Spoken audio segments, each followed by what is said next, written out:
Assalamualaikum warahmatullahi wabarakatuh. Waalaikumsalam warahmatullahi wabarakatuh. Alhamdulillah wassalatu wassalamu ala sayyidina Rasulillah sayyidina wa maulana Muhammad ibn Abdullah wa ala alihi wa sahbihi wa mawalah.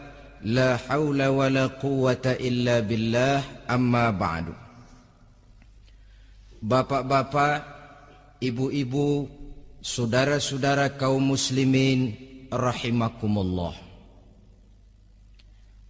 Sudah menjadi keyakinan dalam kehidupan kita bahwa segala yang ada permulaannya tentu akan ada penghabisannya. Setiap yang punya awal mesti akan punya akhir. Tidak ada keabadian dalam kehidupan dunia ini. Semuanya datang dan pergi silih berganti, berubah oleh pergeseran masa dan pertukaran waktu. Demikianlah kalau kita mau merenungi kehidupan dari alam di sekitar kita. Sejak dari kehidupan tumbuh-tumbuhan, binatang, sampai kepada kehidupan kita, makhluk bernama manusia. Lihatlah kita manusia misalnya. Dimulai sejak kita terlahir ke alam ini, keluar dari alam rahim ibu, menjadi bayi yang merah tidak berdaya, untuk kemudian berangsur meningkat menjadi anak-anak. Dari kehidupan anak-anak berubah lagi kita menjadi remaja dengan segala keceriaan dan kelincahannya, dan dari masa remaja naik lagi kita memasuki usia dewasa, untuk kemudian berangsur memasuki hari tua. Lalu setelah kita memasuki hari tua, sehari, seminggu, sebulan, setahun, sampailah kita kepada batas waktu yang telah ditentukan oleh Allah, yang dinamakan ajal, dan bertemulah kita dengan yang disebut maut. Ini merupakan kepastian dalam kehidupan. Kalau saja kita mau merenung perubahan-perubahan yang terjadi pada diri kita, seharusnya membuat kita insaf dan sadar. Di kala remaja kita begitu lincah, punya rambut yang hitam ikal berderai, punya lesung di pipit, punya senyum yang indah menawan setiap orang yang melihat, punya kulit yang kencang dan bersih. Manakala kita memasuki hari tua, perubahan frontal pun terjadi. Kulit mulai jadi keriput, rambut yang tadinya hitam ikal berderai mulai memutih, nikmat berkurang, gigi yang tadinya utuh dan sanggup mengunyah apa saja, satu demi satu permisi meninggalkan kita. Sangat boleh jadi dikala remaja kita senyum semua orang terpikat. Dikala hari tua dengan kulit yang keriput dan gigi yang tidak ada lagi, manakala kita senyum, mungkin orang bakal lari dari sekitar kita. Kemana keindahan yang tadinya begitu menawan? Kemana senyum lesung pipit yang tadinya menarik perhatian orang? Pergi meninggalkan kita, berubah oleh pergeseran masa dan pertukaran waktu. Nah, bila maut datang menjemput kita, selesailah kehidupan sampai di situ? Ternyata belum. Kalau lahir merupakan perpindahan hidup dari alam rahim ke alam dunia, maka mati hakikatnya merupakan perpindahan hidup dari alam dunia ini ke alam kehidupan yang berikutnya, yang dinamakan dengan alam barzah. Andai kata hidup cuma sekali, secara moral kita sanggup berkata, alangkah tidak adilnya Tuhan. Kenapa? Dalam kehidupan ini kan aneka ragam terjadi. Ada orang yang zolim, ada orang yang dizolimi. Ada orang yang membunuh, ada orang yang terbunuh. Ada orang yang kaya, ada orang yang miskin. Ada orang yang jujur, ada orang yang menghalalkan segala cara. Sehingga banyak ketidakadilan yang terlepas daripada pengadilan dunia. Lalu orang pun bilang, di dunia ini katanya banyak pengadilan tapi sulit keadilan. Di dunia ini mudah mencari pengadilan tapi sulit untuk mencari ketidakadilan. Andai kata hidup cuma sekali, tidak akan ada hidup sesudah hidup yang sekarang ini. Bagaimanakah nasib mereka yang lepas dari pengadilan dunia ini? Alangkah tidak adilnya Allah, andai kata tidak ada kehidupan sesudah hidup yang sekarang. Tentulah akan terjadi di mana orang menghalalkan segala macam cara untuk mencapai tujuan. Yang penting kan saya kaya, yang penting kan saya punya jabatan dan kedudukan tinggi. Kalau perlu jilat atas, jilat atas. Kalau perlu sikut kiri kanan, sikut kiri kanan. Kalau perlu injak bawah, injak yang bawah. Ini prinsip daripada orang-orang komunis. Dan pantas karena mereka tidak percaya kepada kiamat. Pantas karena mereka tidak percaya akan adanya kehidupan sesudah hidup yang sekarang ini. Maka saya menghimbau kepada seluruhnya, kita sudah kadang menyepakati negara ini berdasarkan Pancasila.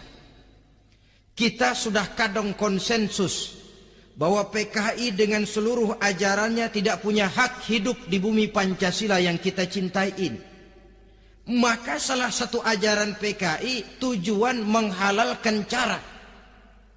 Kita orang Indonesia yang berbudi pekerti luhur, yang punya nilai budaya tinggi, janganlah sampai mencaci PKI, membubarkan PKI, mengutuhkan PKI, tapi dalam kehidupan sehari-hari prakteknya prinsip komunis kita pakai. Apa itu? Tujuan menghalalkan cara. Asal sudah tujuan tercapai, cara apapun saja halal. Itu pandangan hidup orang yang tidak percaya kepada adanya hari akhirat.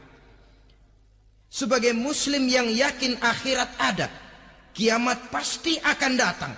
Hidup tidak cuma sekali. Maka kalau kita zalim, kalau kita berbuat aniaya, kalau kita melakukan korupsi, kalau kita merugikan orang lain, boleh jadi kita terlepas daripada pengadilan dunia. Tapi ingatlah, kita tidak akan pernah lepas dari pengadilan Allah. Pengadilan Qadhi Rabbul Jalil, di mana kita akan diadili dengan seadil-adilnya.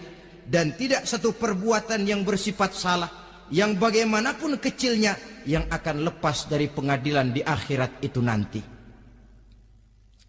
Pantas saja kalau satu hari malaikat Jibril datang menasehati Rasulullah sallallahu alaihi wasallam, yang artinya juga menasehati kita semua. Apa kata malaikat Jibril kepada baginda Nabi? Ya Muhammad, ish ma syi'ta fa innaka mayyitun. Hai Muhammad, hiduplah semau kamu, tapi jangan lupa kamu pasti akan mati. Kalau memang dilarang tidak terlarang, dicegah tidak tercegah, kamu mau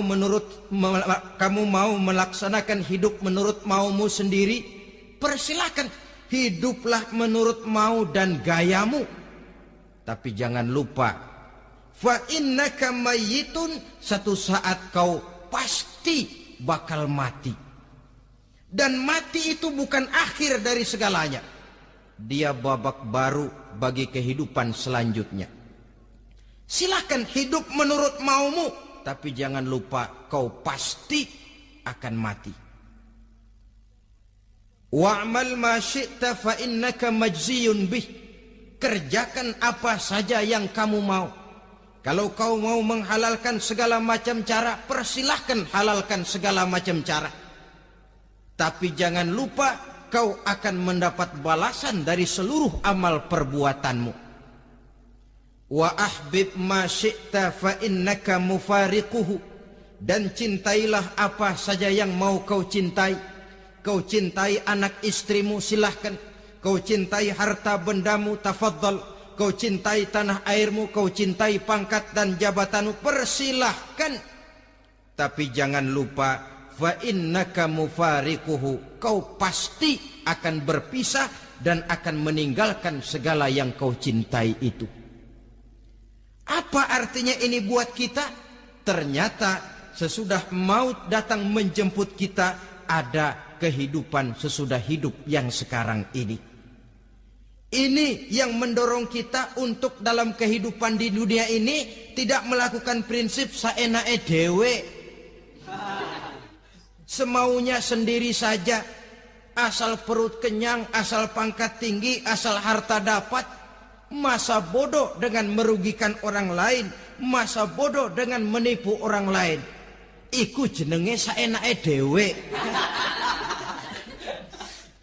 Muslim tidak diajarkan.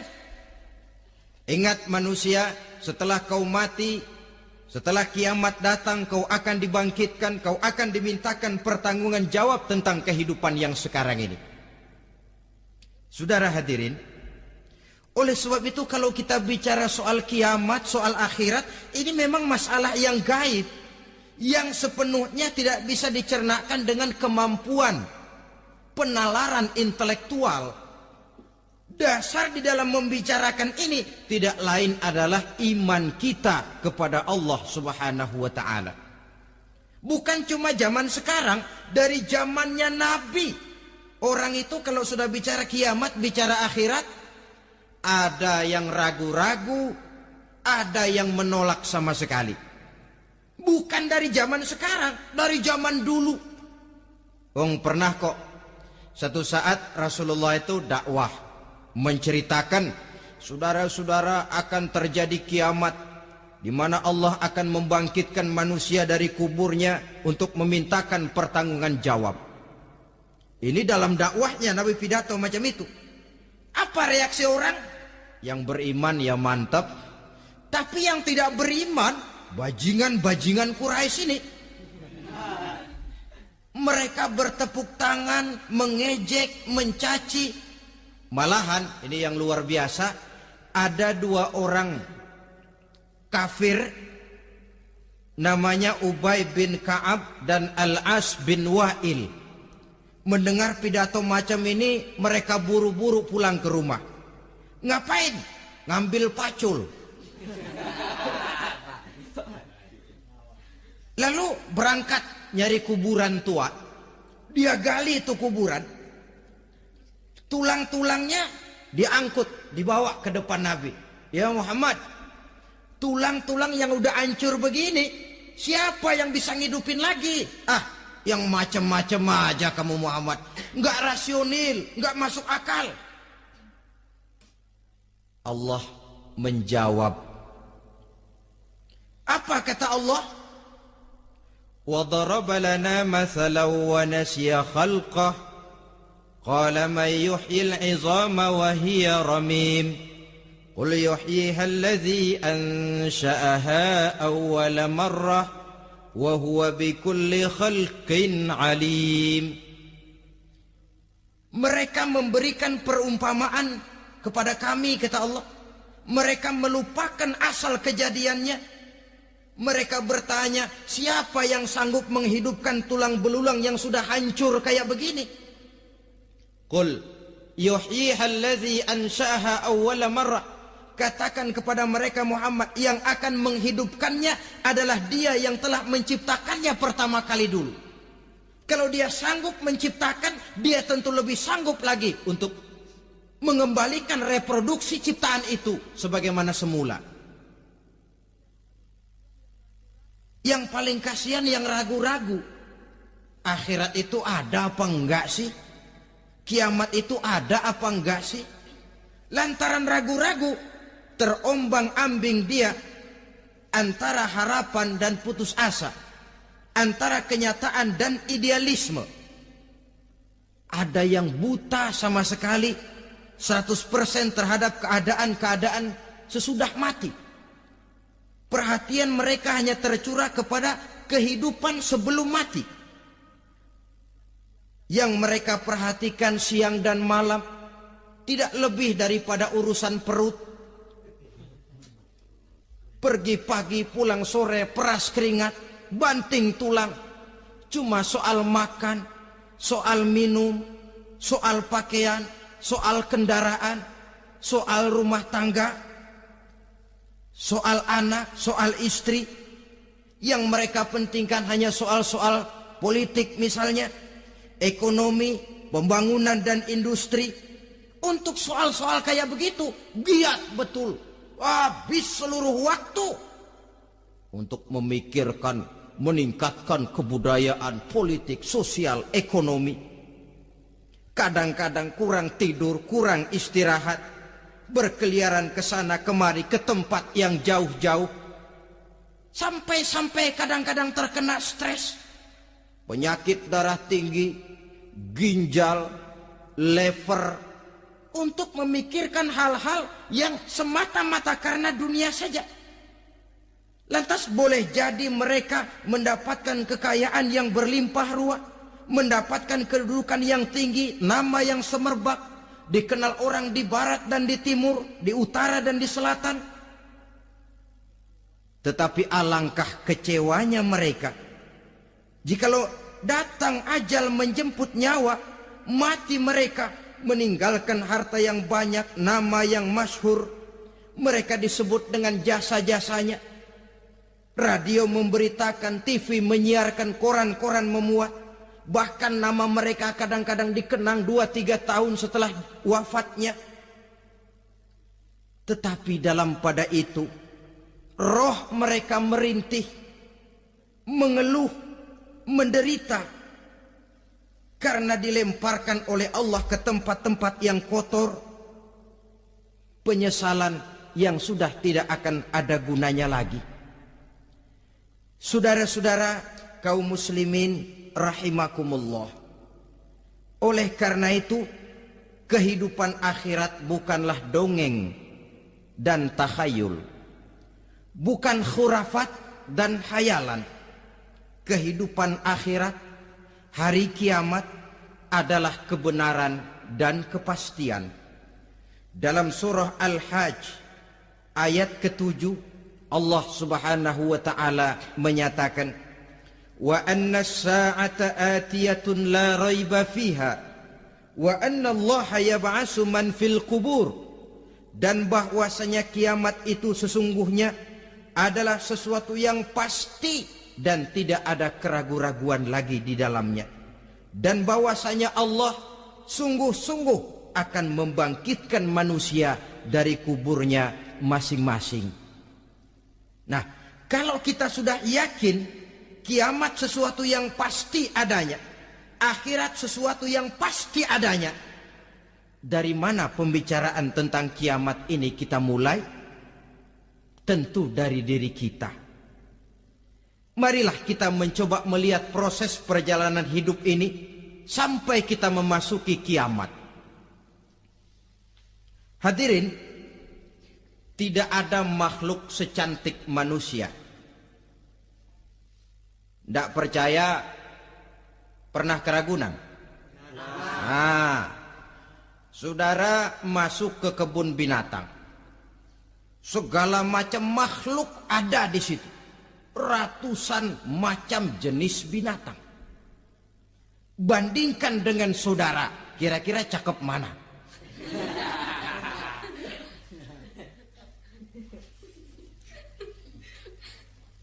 Dari seluruh makhluk yang diciptakan Allah itu, manusia fi ahsani taqwim, dalam bentuk yang paling sempurna, sejak susunan biologis sampai kemampuan berpikir. Biologis kita ya Allah, diciptakan kita begini rupa, diberikan 2 kaki untuk berjalan, 2 tangan untuk bekerja, diberikan 2 mata, dua-duanya di depan. Pernah saudara mikir kalau mata kita yang satu di depan, yang satu di belakang? Rasanya nggak laku kacamata itu.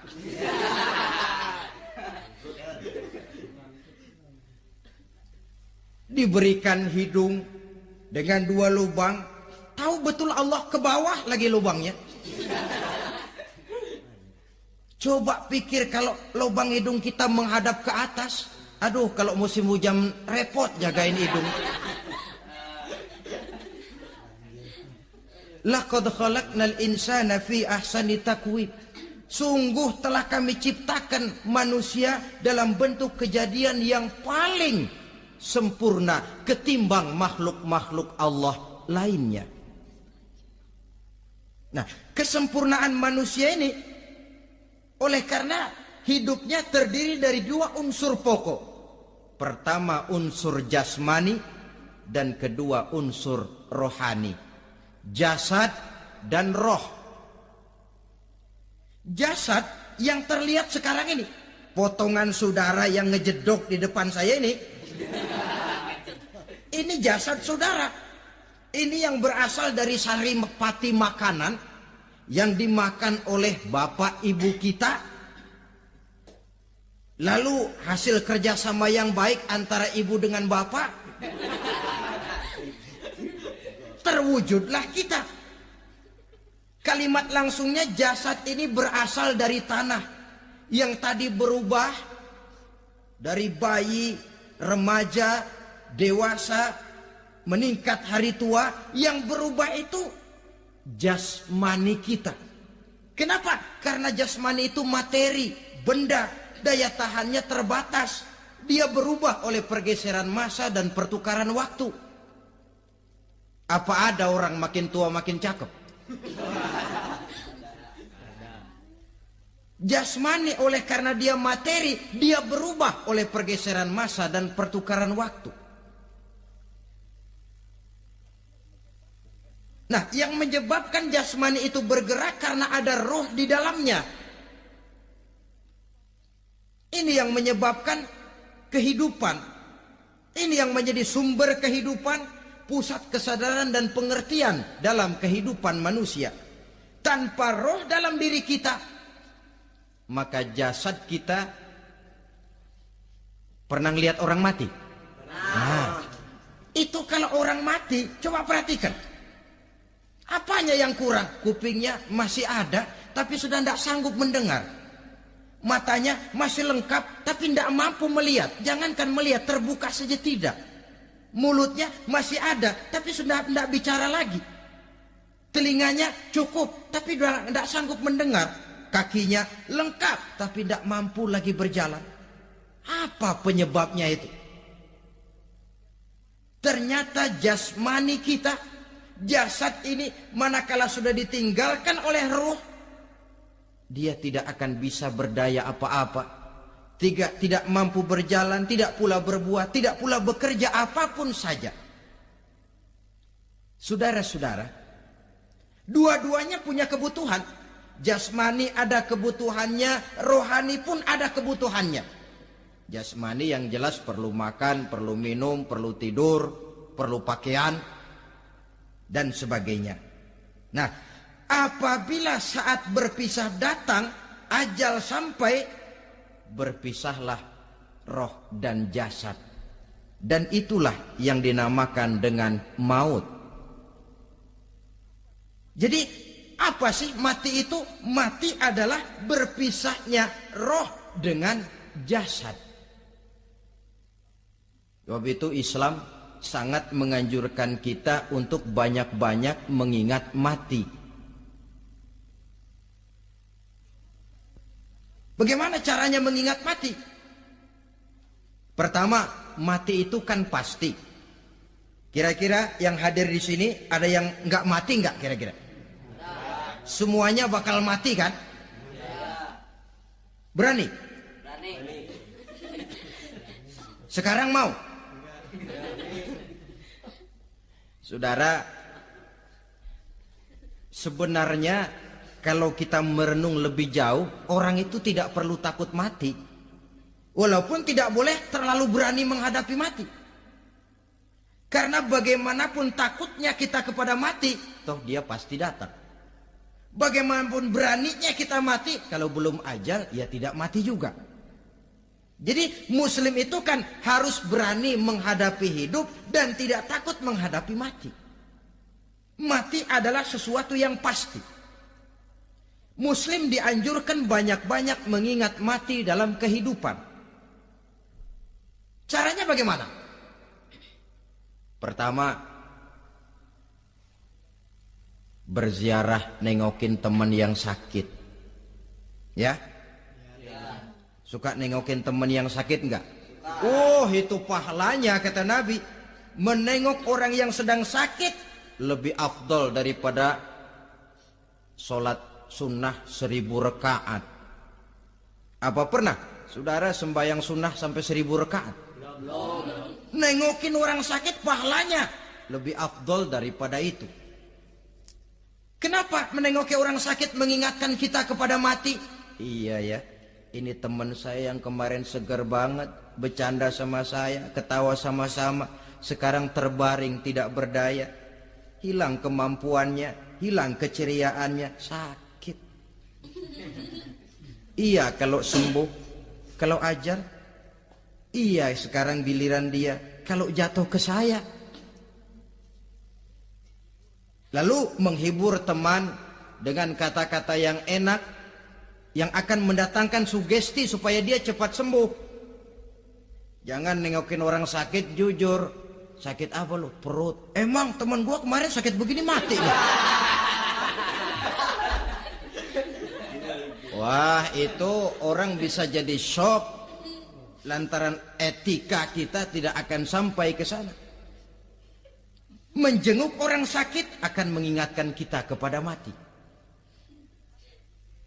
Apalagi ziarah kubur. Ada yang orang tuanya sudah meninggal?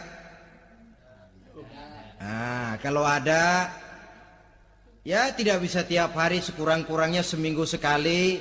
Jumat pagi misalnya, ziarah kita ke kubur. Sehingga kalau kita masuk kubur kan ada etikanya. Assalamualaikum ya ahlal kubur wa inna insyaallahu bikum lahikun. Hai penduduk kubur, keselamatan bagi kamu dan kami yang masih hidup sekarang ini insyaallah pasti bakal nyusul kamu. Iya, yang kemarin gagah benar sekarang terbaring tanpa daya. Ini unggukan kuburannya. Yang kemarin ada sekarang sudah tidak ada. Kemana dia? Kami satu saat pasti akan begini. Ingat mati. Lalu apalagi yang bisa membuat kita ingat kepada mati? Mengawal jenazah. Bukankah sangat dianjurkan oleh agama?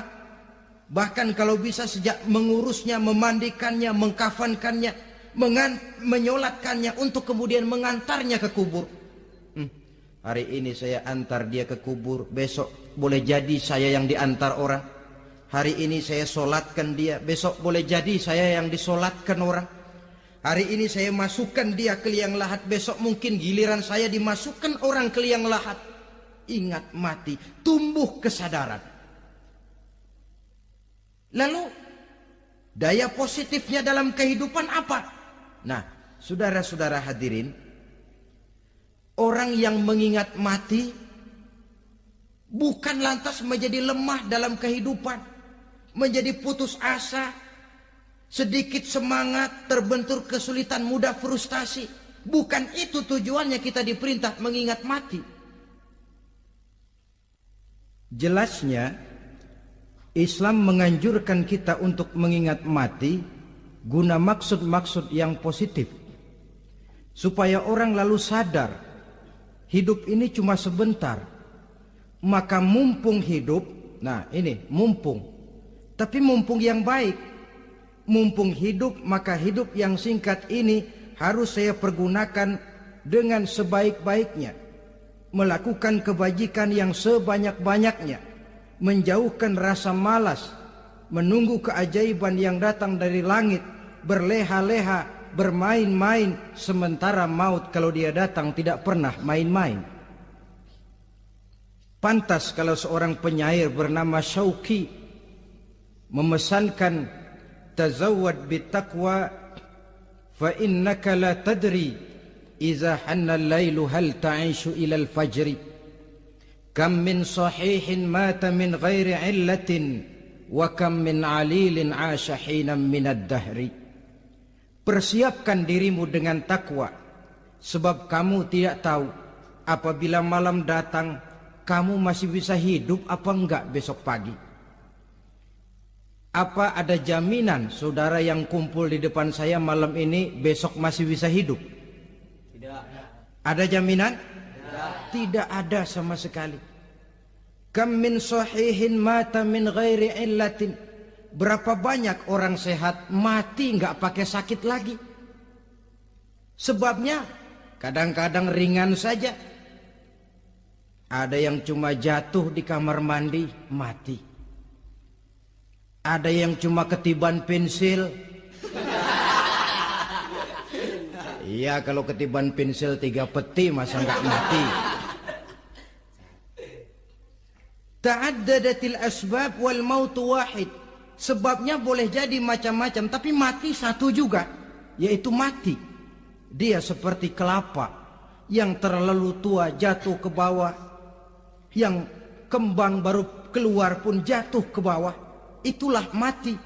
Dia datang menjemput yang bayi, dia datang mengambil yang anak-anak, dia datang juga kepada yang remaja, kepada yang dewasa, kepada yang tua sekalipun. Jangan yang remaja lalu berpikir, gua rasanya masih jauh banget mau mati. Ini sesuatu yang pasti yang kita tidak pernah diberitahu kapannya. Kalau dikasih tahu kapannya kan kita bisa, umpama malaikat maut datang ke rumah saya, saudara Zainuddin kau mati 80 tahun lagi. Wah, saya kan berhitung, masih lama, poya-poya aja dulu . Tapi ini tidak pernah diberitahu kepada kita. Lantaran tidak diberitahu itulah kita perlu bersiap-siap dengan selalu mengingat-ingat mati yang mendorong kita untuk berbuat positif. Satu contoh peringatan mati yang mendatangkan positif pada peristiwa ketika turun perintah hijrah. Ketika di Mekah sudah terpepet turun perintah hijrah.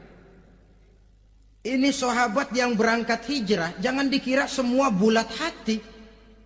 Ada yang mikir, kalau saya hijrah berangkat dari Mekah ke Madinah, nanti di tengah jalan dicegat oleh kafir Quraisy lalu dibunuh, mati saya. Takut mati. Allah peringatkan, kullu nafsin za'iqatul maut. Kamu disuruh hijrah saja takut mati, padahal kamu tahu semua yang hidup bakalan mati. Diam saja di Mekah mati, hijrah ke Madinah pun akan mati. Mendengar ayat ini, Sayyidina Umar bin Khattab seperti dibakar semangatnya. Kalau sebagian sahabat hijrah sembunyi-sembunyi, beliau mau hijrah itu malah bajingan Quraisy dikumpulkan dekat Ka'bah. Pidato, ya ma'syara Quraisy, dedengkot Quraisy, dengerin. Besok pagi yang namanya Umar bin Khattab mau hijrah dari Mekah ke Madinah. Siapa yang kepengen kepalanya berpisah dengan badannya, persilahkan cegat Umar di jalanan. Besok dengan tenang dia berangkat hijrah, gak ada yang berani nyegat. Tuh Quraisy juga barangkali mikir, gue ngapain nyegat penyakit. Begitu ingat mati, timbul semangat juang, timbul semangat berbuat. Ini ingat mati yang positif, bukan yang melemahkan semangat. Dah jangan kerja rajin-rajin dah, lu bakalan mati. Ini ingat mati yang salah pasang. Ingat mati seharusnya mendorong manusia untuk berbuat lebih tekun. Allah memberikan peringatan, qul innal mauta alladzi tafirruna minhu fa innahu mulaqikum. Katakan, maut yang kamu akan melarikan diri daripadanya, yang kamu takuti benar dia pasti akan datang menjemput kamu. Saudara-saudara hadirin yang saya hormati, datangnya memang tidak kita harapkan yang namanya maut. Tapi sekali dia datang, tidak ada pintu tempat kita lari. Dia memang tidak pernah kita undang. Tapi sekali dia datang, mengetok pintu, kekuatan apa yang bisa menolak? Dia sebuah tanda seru dalam kehidupan. Apa yang menyebabkan orang takut mati? Pertama barangkali karena dia tidak tahu bagaimana kehidupan sesudah mati. Alam kubur gelap, alam akhirat gelap. Sehingga dia bingung, lantaran bingung lalu jadi takut. Yang kedua boleh jadi oleh bayangan-bayangan dosa yang pernah dia kerjakan di dunia ini. Kerjanya cuma menumpuk dosa. Dia gembira, bahagia, tertawa di atas tumpukan dosanya. Merasa segan berpisah dengan seluruh kehidupan ini. Sehingga boleh jadi maut adalah sesuatu yang ditakutkannya benar dalam kehidupan. Tapi bagaimanapun takutnya, tidak ada tempat lari dari dia. Dalam ayat lain Allah jelaskan, Aynama takunu yudrikumul mautu walau kuntum fi burujim musayyadah. Di mana saja kamu berada, dalam benteng yang paling tangguh sekalipun, maut pasti akan datang menjemput kamu. Nah, bagaimana caranya maut datang menjemput kita? Bila datang dia, sang malaikat pencabut nyawa, malaikat Israel namanya, hendak mengambil roh kita. Dalam suasana macam begitu, di akhir kehidupan dunia, dalam berhadapan dengan sakaratul maut, terbagilah manusia dalam dua bagian besar.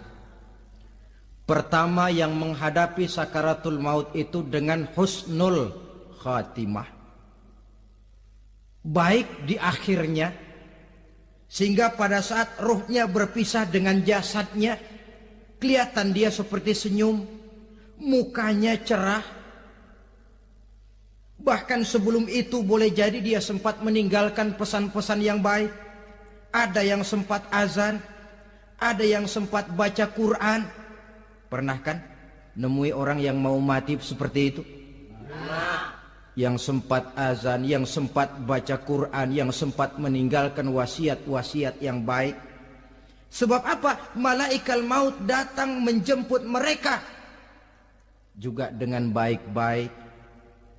Dicabut ruhnya perlahan-lahan, tapi sungguh pun perlahan-lahan. Pedihnya, sakitnya tetap tiada tara.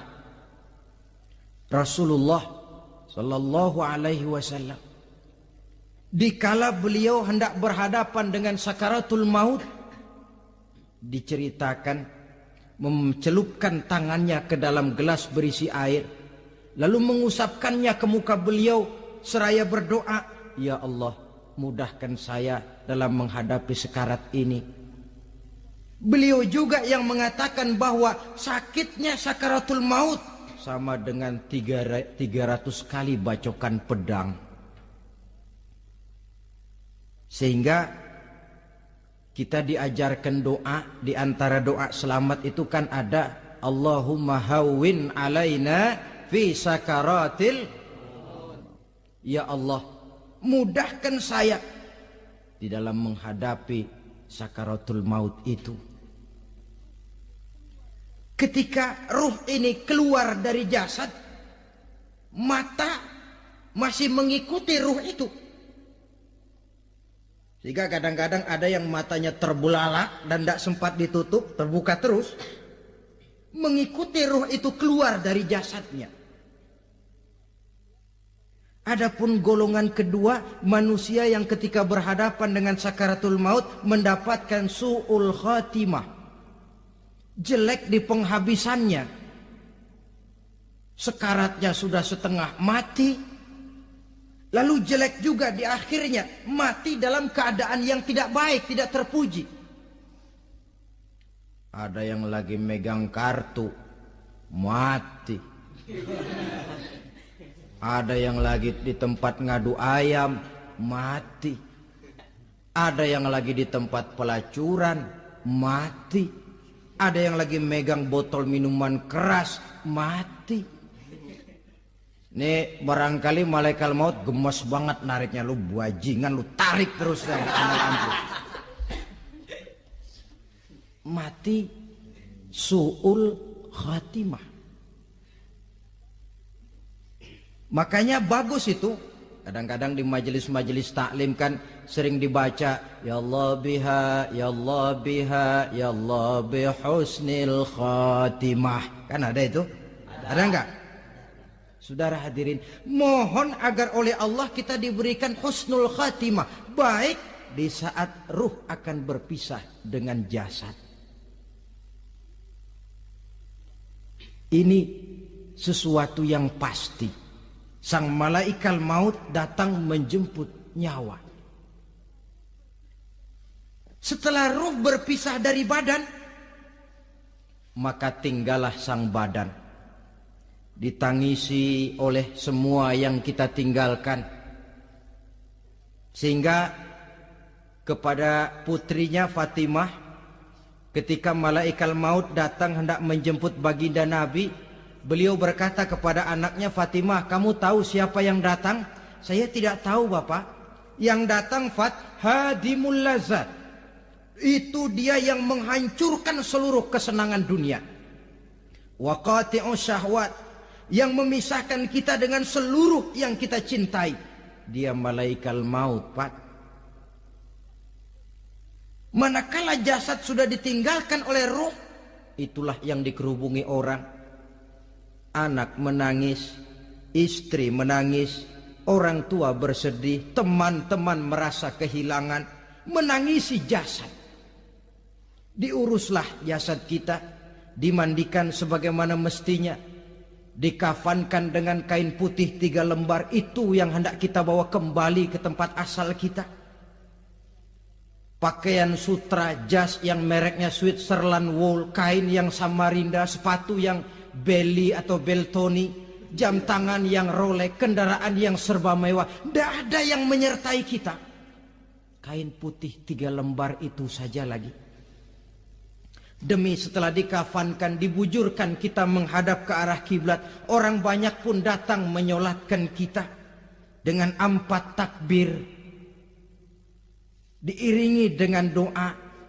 Lalu upacara pelepasan, berangkat kita meninggalkan anak, istri, suami, kampung halaman, tanah air, bahkan alam dunia ini. Selamat tinggal alam dan seluruh isinya. Tinggallah yang tinggal. Saya akan kembali ke tempat asal dari mana saya datang, untuk kembali mempertanggungjawabkan seluruh perbuatan saya dalam kehidupan ini. Manakala upacara pelepasan selesailah sudah, dimasukkan kita ke keranda jenazah, digotong orang, bismillah wa ala millati rasulillah, dibawa ke tempat peristirahatan terakhir katanya. Padahal dulu kalau mau kita istirahat, ke villa lah kita, ke Bali lah kita, ke Hong Kong lah kita, ke tempat-tempat tamasya yang indah. Oh, rupanya akan sampai juga perjalanan menuju tempat peristirahatan terakhir, yang luasnya tidak akan lebih dari 2 kali 1 meter. Diusung orang kita, diantarkan orang banyak. Manakala sampai ke atas liang lahat, pengusung jenazah dibuka, diturunkan kita ke liang lahat, dibaringkan. Gumpalan tanah akan jadi bantal kita. Muka dibuka, dihadapkan ke arah kiblat. Setelah itu ditutup liang lahat kita dengan kayu. Masih belum kurang, diuruk dengan tanah. Yang menguruk orang-orang yang tadinya mencintai kita, menyayangi kita. Tapi ketika jasad sudah ditinggalkan ruh, habis rupanya cintanya. Coba jasad kalau sudah ditinggalkan ruh, 3 hari aja di rumah, serem. Ya mayit, siapa yang betah nemenin mayit?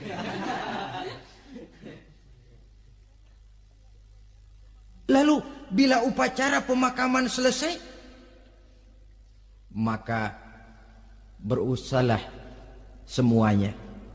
Para pengantar akan kembali ke rumahnya masing-masing. Maka masuk kita ke alam kehidupan, yaitu yang disebut alam barzakh atau alam kubur. Apa selesai hidup sampai di situ? Tidak. Hanya beberapa langkah setelah yang mengantar kita pulang. Diriwayatkan dalam hadis Bukhari dan Muslim, bila seseorang sudah diletakkan di kuburnya, lalu yang mengantar kembali pulang, maka roh si mayit akan dapat mendengar bunyi terompah orang yang pulang itu. Bunyi terompahnya terdengar. Datang dua malaikat menanyakan dia dengan pertanyaan-pertanyaan yang kalau bisa dijawab dengan betul, dua malaikat yang bernama Munkar Nakir akan bilang, jawabanmu betul, tenanglah kau di sini, naumatal arus, tidurlah kau di sini seperti tidurnya pengantin. Orang yang baik-baik di alam kuburnya akan mendapat nikmat kubur, sehingga masa penantian yang lama. Sebab jangan lupa, kita masuk ke kubur itu kan menunggu sampai datangnya hari kiamat. Jadi kalau kiamat umpama masih 1000 tahun lagi, ya 1000 tahun kita menunggu. Orang yang baik-baik penantian di alam kubur, kata malaikat, naumatal arus, tidurlah kamu seperti tidurnya pengantin. Bagaimana sih tidurnya pengantin? Nggak berasa. Iya, kata anak sekarang, endah aja udah. Begitu mendusin pagi, kata lakinya, malam sebentar bener ya Neng. Sebentar betul katanya malam. Ya tentu saja tidak terasa. Kenapa? Dia tidak pernah memikirkan waktu. Terbawa oleh kenikmatan dan kelezatan yang dirasakannya dalam kehidupan.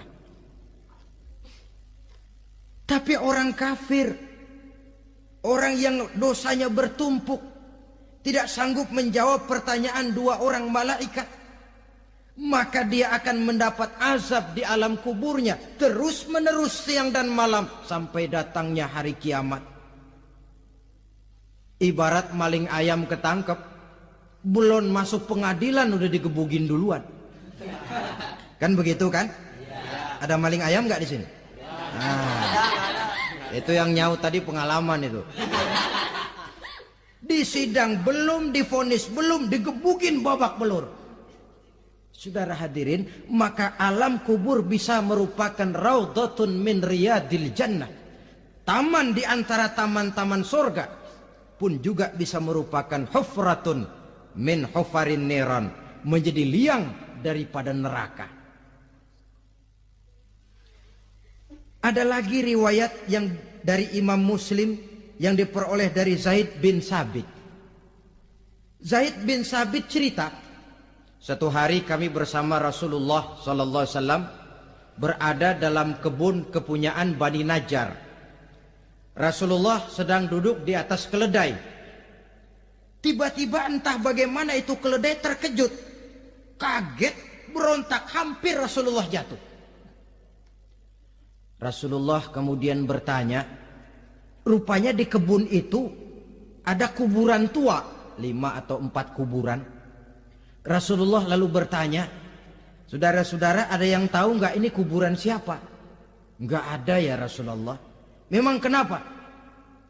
Ini penghuni kuburnya lagi disiksa oleh Allah.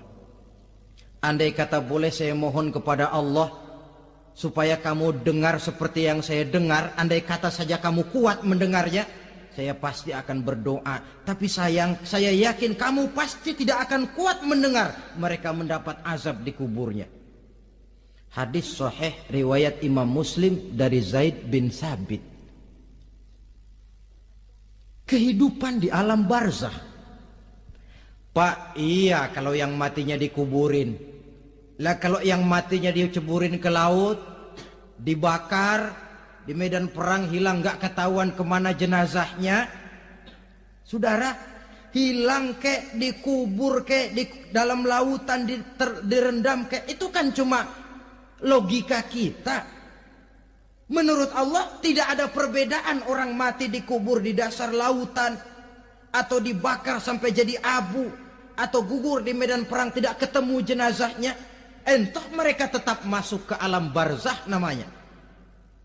Jasad boleh hancur, tapi roh sebagai sumber kehidupan, pusat kesadaran dan pengertian, dia tetap ada, mengalami kebahagiaan dan kegembiraan, atau mengalami kepedihan dan penderitaan, bergantung kepada amalan yang kita lakukan dalam kehidupan di dunia ini.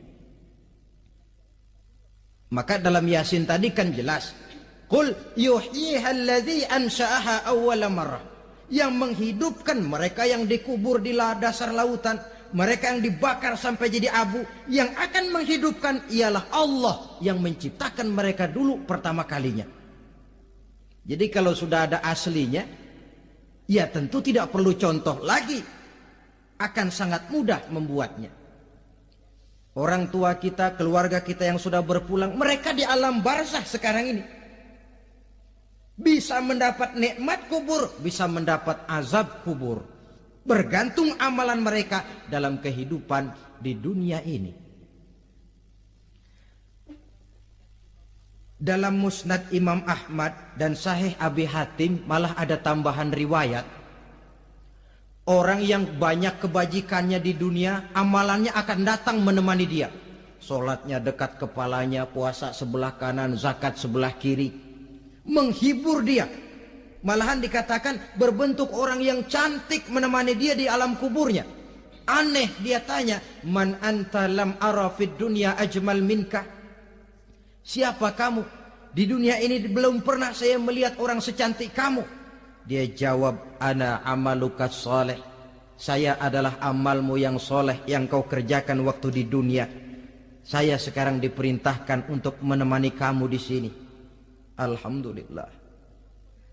Sedangkan amalnya yang jahat akan datang dalam bentuk yang menyeramkan menemani dia di sana.